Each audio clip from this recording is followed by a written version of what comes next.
जुनूनियत, इश्क और बदले की। दोस्तों, यह कहानी मेरी नई कहानी है। पुरानी कहानी रंजिश वाली मोहब्बत समाप्त हो चुकी है, जिसका दूसरा सीज़न जब मेरे 500 सब्सक्राइबर हो जाएंगे तब आएगा। तब तक आप इस नई कहानी के मज़े लीजिए। ये नई कहानी है जुनूनियत, इश्क और बदला। ये इश्क और बदले की ऐसी बेपनाह इश्क की दास्तान है जो आप सभी को बेहद पसंद आएगी। तो देर किस बात की, चलिए कहानी को शुरू करते हैं। इस कहानी के भाग जल्द से जल्द पाने के लिए चैनल को सब्सक्राइब करिएगा। तो चलिए शुरू करते हैं जुनूनियत, इश्क और बदले की, एपिसोड नंबर 28। अब तक आपने पढ़ा, रवीना शिवांगी आपस में बात कर रहे थे तो वहीं मान्या श्रेयांश के बीच में अच्छी खासी तीखी बहस हो चुकी थी। पर अब यह तो आने वाला समय ही बताएगा कि आखिर सब कुछ ठीक कब होगा। तो वहीं आइए देखते हैं आखिर आज शाम की होने वाली मीटिंग में सगाई की डेट कब निकलती है। अब आगे दिन बीत गया था। शाम को घर में काफ़ी चहल पहल हो रखी थी। अरमान सोफे पर बैठा अभिषेक शुक्ला से ज़रूरी बात कर रहा था तो वहीं शिवांग, जो कि अचानक किसी काम से बाहर गया था, वो भी आ गया था। थोड़ी देर में पंडित जी भी आ गए। शुक्ला फैमिली राठौर फैमिली में आकर उन्हीं के बीच घूमने फिरने की कोशिश कर रही थी, लेकिन उनके असली इरादे तो शायद कोई था जो जान चुका था। बिना किसी देरी के पंडित जी ने शुभ मुहूर्त बताया। 4 दिन बाद सगाई का सबसे अच्छा मुहूर्त था। ऐसा मुहूर्त जो कि काफ़ी सालों बाद बन रहा था, इसलिए सभी लोगों ने तय किया कि सगाई 4 दिन बाद होगी। तो वहीं शादी का मुहूर्त भी 3 महीने बाद का निकला था। सभी लोग इस बात से खुश थे, लेकिन कोई था जो इस बात से खुश नहीं था, तो वह थी मीनाक्षी। कहाँ वो अपनी बेटी ऐश्वर्या की शादी शिवांग से करना चाहती थी, लेकिन अब सब कुछ उसे उसके हाथों से निकलता हुआ दिख रहा था। तभी मीनाक्षी कुछ सोचते हुए बोली। मीनाक्षी बोली, जिसे सुनकर वहाँ जितने भी लोग थे सब चुप हो गए। तो वहीं रवीना मन ही मन में यही सोच रही थी कि मीनाक्षी चुप रहने वालों में से है नहीं, वह कुछ ना कुछ ज़रूर बोलेगी। उसका सोचना भी सच हुआ। अविका जी, जो कि इस सगाई की न्यूज़ से बहुत खुश थी, अचानक मीनाक्षी जी के टोकने पर थोड़ा नाराज़ हो चुकी थी। अविका जी कुछ कह पाती उससे पहले ही मीनाक्षी बड़े ही इतराते हुए बोली। मीनाक्षी बोली, इतने कम समय में इतनी सारी तैयारी कैसे होगी? अभी तो हमारे बहुत सारे रिश्तेदारों को इनविटेशन कार्ड भेजा जाना है, बहुत सी तैयारी करनी है। आखिर हमारे घर की सबसे बड़ी बेटी की जो शादी और सगाई फिक्स हो गई है, इतनी जल्दी इतनी सारी तैयारी कैसे होगी? मेरी मानिए, सगाई की तारीख 6 महीने बाद वाले मुहूर्त में तय कर देते हैं और शादी भी जो सगाई के 3 महीने बाद का जो मुहूर्त बता रहे हैं उसी में कर लेंगे, तो हमें तब तक तैयारी का मौका मिल जाएगा। मीनाक्षी ने यह बात बड़ी ही चतुराई से बोली थी। तो वहीं रिद्धि अपनी सौतेली माँ की ये बातें सुनकर समझ गई थी कि उनके दिमाग में क्या चल रहा है। रिद्धि वहाँ पर कोई तमाशा नहीं करना चाहती थी, क्योंकि उसे पता था कि यहाँ पर उसके सपोर्ट में बोलने वाले बहुत हो जाएंगे। मीनाक्षी ने यह सोचकर कि अब उसकी सब बात मानेंगे, अपनी ये राय दे दी। लेकिन अविका जी, जो कि काफ़ी देर से शांत थी, वह बोली। अविका जी बोली, देखिए मीनाक्षी बेटा, अगर मुहूर्त नज़दीक का मिल रहा है तो इसमें करने में कोई दिक्कत की बात नहीं है। और वैसे भी 7 दिन बाद सगाई का मुहूर्त है। सगाई में जो रिश्तेदार नहीं आ पाए वो शादी में आ जाएंगे, तो इतना परेशान होने की कोई ज़रूरत नहीं है। सगाई तो परसों ही होकर रहेगी, तैयारी की चिंता आप मत करिए। सगाई पूरी तरीके से होगी, आप बस अपनी तरफ का ध्यान रखिए। और वैसे भी जहाँ तक हमने सुना है, आपके ख़ानदान में तो लड़की की माँ के तरफ से शगुन आता है ना, तो आप रिद्धि के नैनिहाल फ़ोन करके सगाई और शादी की डिटेल्स बता दीजिए। वैसे तो रिद्धि के नाना जी भी हमारे बहुत पुराने जान पहचान वाले हैं, लेकिन रिद्धि आपके घर की बेटी है, इसलिए आप लोगों का हक ज़्यादा है उन्हें बताने का। हम तो उन्हें बताएंगे ही इस सगाई और शादी के बारे में, पर अगर पहले आप भी उन्हें बताएं तो ज़्यादा अच्छा रहेगा, क्योंकि हमारे वहाँ लड़की के नैनिहाल से ही शगुन आता है। मान्या और श्रेयांश की शादी के दिन भी सारा शगुन श्रेयांश के नैनिहाल और मान्या के नैनिहाल से आया था। वहीं आद्य और रुद्रांश की शादी के दिन भी ऐसा ही हुआ था। समधन जी ने शगुन के तौर पर सगाई की अंगूठी और सगाई के कपड़े दिए थे। बेटा, इस रस्म का मतलब ये नहीं कि हम बच्चों को सगाई की अंगूठी, कपड़े, गिफ्ट, गहने नहीं दे सकते, लेकिन जो रस्म होती है हम उन पर बदलाव नहीं कर सकते हैं।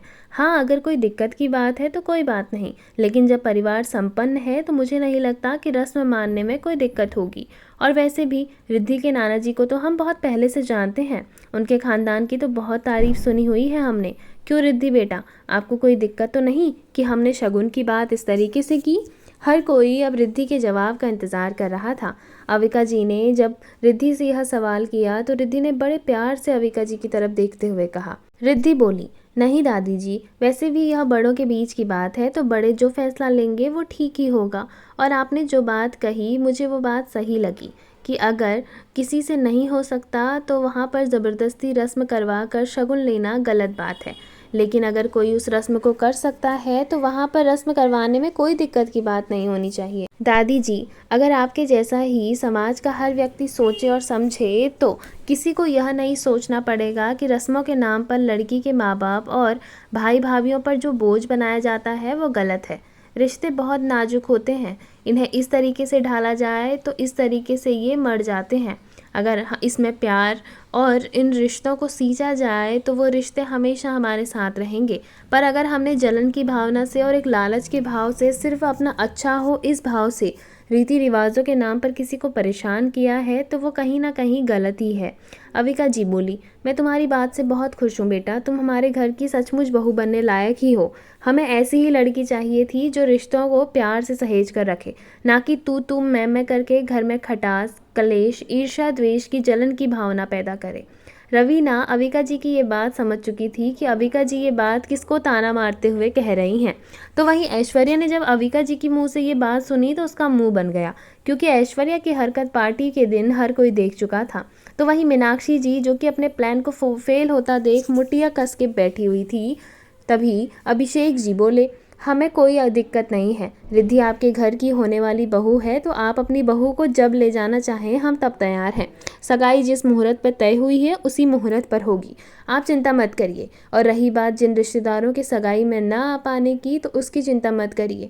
जो रिश्तेदार सगाई में नहीं आ पाए वो शादी में आ जाएंगे। शादी में अभी 3 महीने बाकी हैं। अभिषेक ने भी सगाई के लिए हामी भर दी थी। ये बात मीनाक्षी को बिल्कुल पसंद नहीं आई, लेकिन वह कर भी क्या सकती थी। तभी मीनाक्षी कुछ कह पाती उससे पहले ही रवीना ने शिवांगी का हाथ पकड़ा, मानो वह शिवांगी को कोई इशारा कर रही हो। तभी शिवांगी ने मीनाक्षी की ओर देखा और अपने हाथों में मिठाई लेते हुए मिठाई को मीनाक्षी के मुंह में डालते हुए बोली। शिवांगी बोली, बधाई हो मीनाक्षी जी, अब तो हम समधी समधन बनने वाले हैं। ये लीजिए, मुंह मीठा करिए। अब रिद्धि ऑफिशियली हमारी हो चुकी है और अब ये रिश्ता किसी कीमत पर नहीं टूटेगा। अरे इतनी बड़ी खुशी का दिन है, लीजिए मुंह मीठा कीजिए। इतना कहकर शिवांगी ने मिठाई का टुकड़ा मीनाक्षी के मुंह में डाल दिया। मीनाक्षी कुछ कह पाती उससे पहले ही उसके मुंह में मिठाई जा चुकी थी। सभी लोग इस बात से खुश थे कि सगाई की तारीख और टाइम तय हो चुका है। हर कोई खुश था, लेकिन कोई था जिसके चेहरे पर झूठी मुस्कान थी। वह कोई और नहीं बल्कि ऐश्वर्या थी। साथ ही में मीनाक्षी जी भी, जो इस बात से खुश नहीं थी कि उनका सुझाव किसी ने भी मानने से इनकार कर दिया।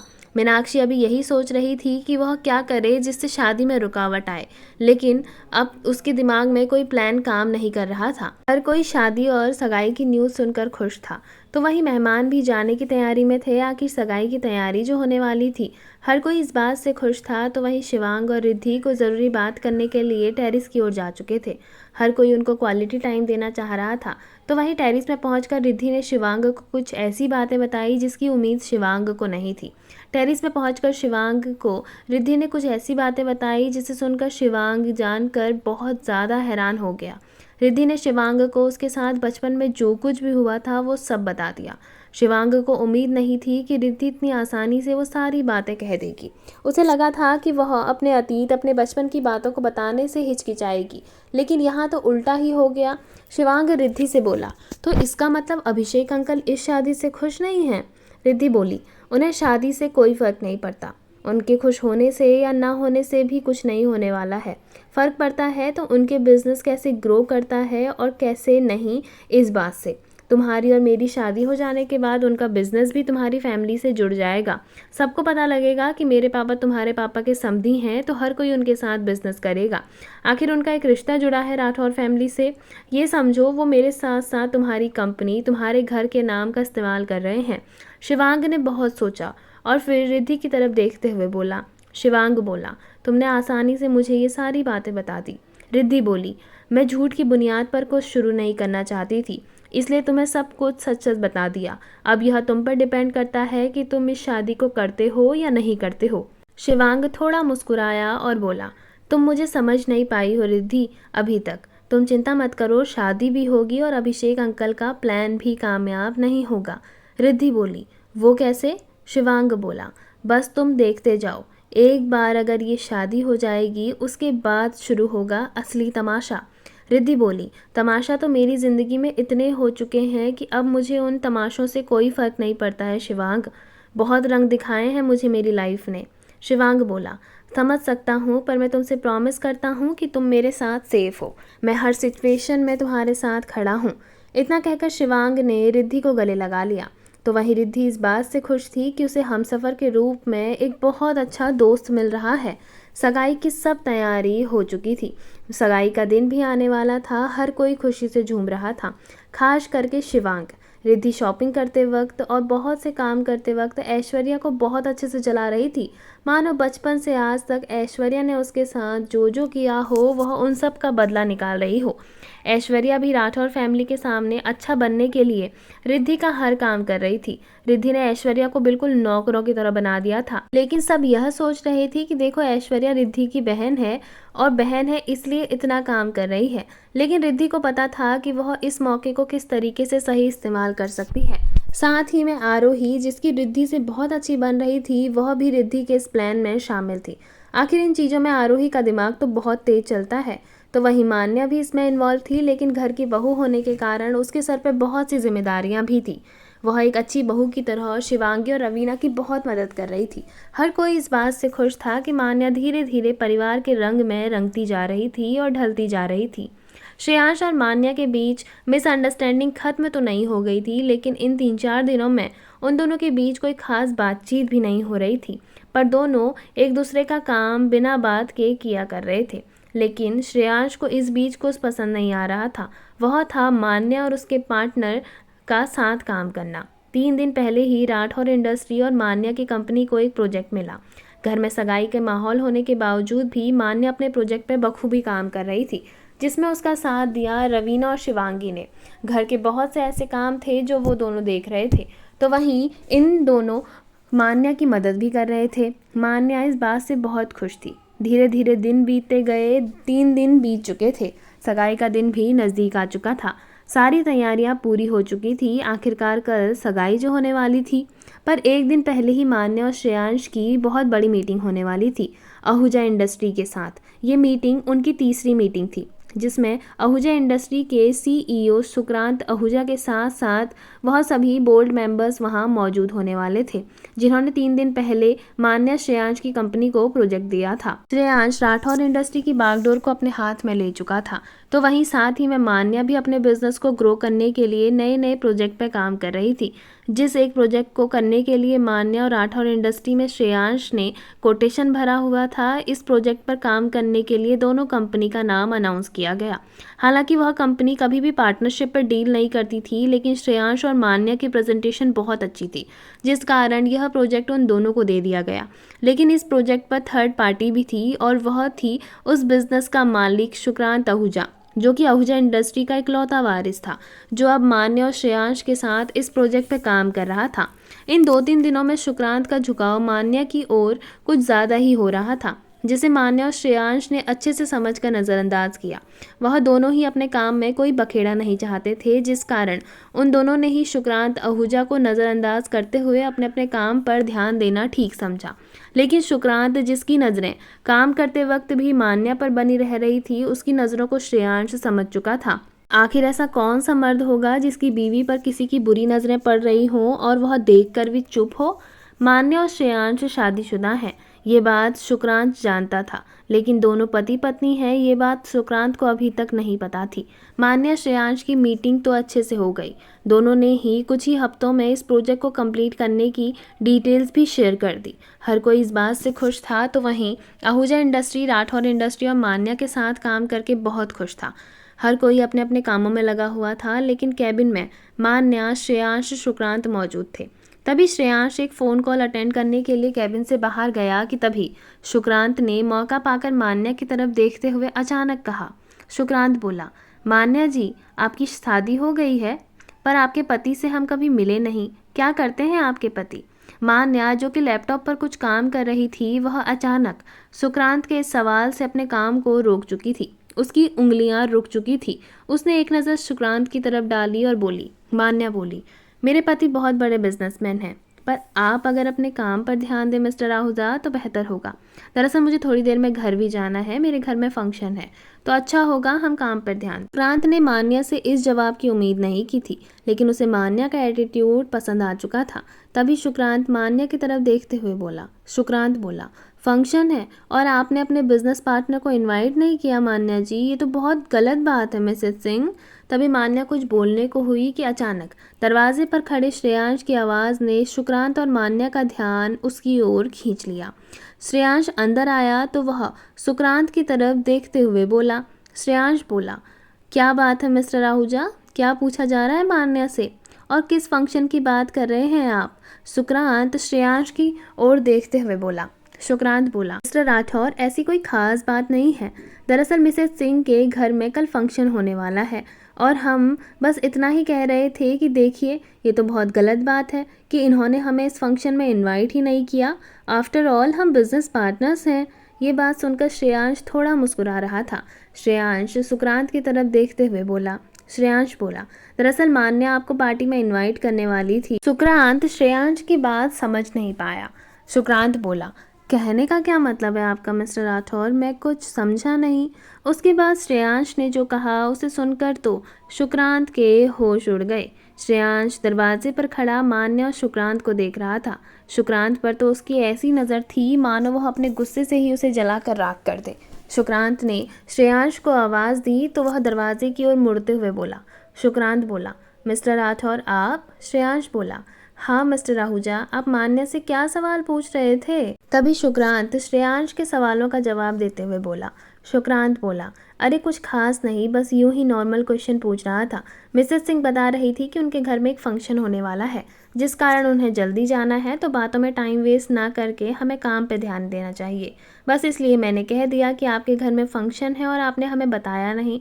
तभी श्रेयांश बोला, मान्या ने आपको इसलिए नहीं बताया क्योंकि इन्विटेशन मैं आपको देने वाला था, पर उससे पहले ही आपको पता चल गया। खैर कोई बात नहीं, मैं आपको बता देता हूँ।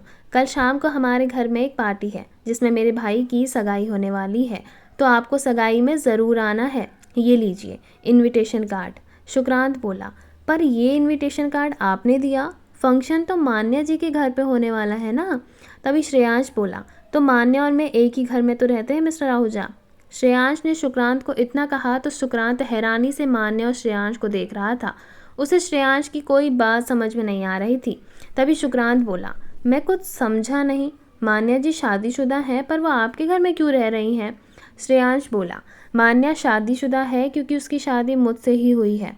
शायद आपको पता ना हो, लेकिन यहाँ मौजूद हर शख्स को पता है कि मान्या मेरी वाइफ है और मान्या का नाम मान्या श्रेयांश सिंह राठौर है और मिसेज मान्या सिंह नॉर्मली मान्या को कहा जाता है।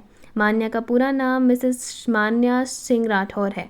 आपके पिता ने मान्या को मिसेस सिंह बोला था, जिस वजह से आपको शायद कोई कन्फ्यूज़न हो गई। कोई बात नहीं, अब मैंने आपको सारी कन्फ्यूज़न दूर कर दी है, तो उम्मीद है कि अब आप समझ चुके होंगे कि क्या कन्फ्यूज़न हुआ था और हमारे इस इनविटेशन को एक्सेप्ट करेंगे। ये लीजिए इनविटेशन कार्ड। सुक्रांत तो मान्या ही श्रेयांश की पत्नी है ये सुनकर सदमे में जा चुका था। उसे यकीन नहीं हो रहा था कि जो लड़की उसे पसंद आई वो उसी के बिजनेस पार्टनर की बीवी निकलेगी। सुक्रांत कुछ कहने की हालत में नहीं था, लेकिन अब वह कर भी क्या सकता था।